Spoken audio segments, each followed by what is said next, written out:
Ninear ni God yung tapusin mo muna. Parents ko din. Sabi na bawal. Hindi na pinayagan. Hindi ko pinayagan.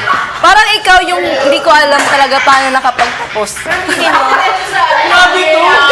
Kapag grabe ka, ang lala. Ang lala yung sinabi mo.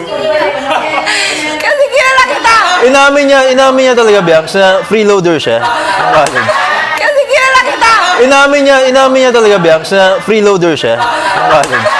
Oh, bakit grabe ako? Inamin niya talaga. Oh, Kasi tawag doon, magaling na miskarte. Pabuhat yung tawag doon.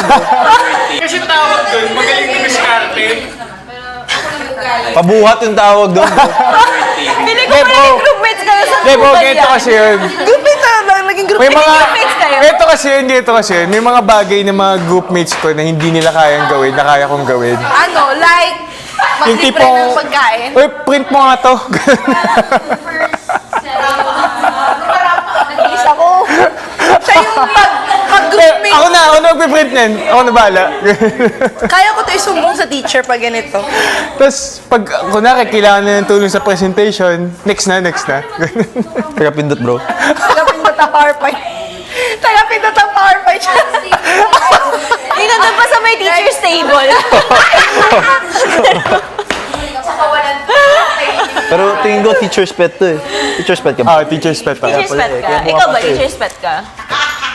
Ikaw. Same. I feel like it's just us. Extrovert ako sa mga ganun. Usually mga extroverts talaga yung teacher's pet. Teacher's pet. De, feeling ko lang din naman na kaya ako kinonsider sarili kong freeloader. Kasi feeling ko, parating ako yung least na may nagagawa. Pero may ginagawa pa din ako. Gets ba? It's just as mas marami lang silang ginagawa. Parang lagi lang binibigay sa akin yung madali. Okay. Siyempre, hindi ka naman pwede na wala ka talagang gagawin. Hindi ko talaga kaya pakinggan. Pare, tulungan niyo naman ako buhatin yung bangko ko.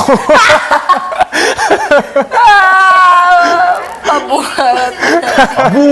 Doon naman eh.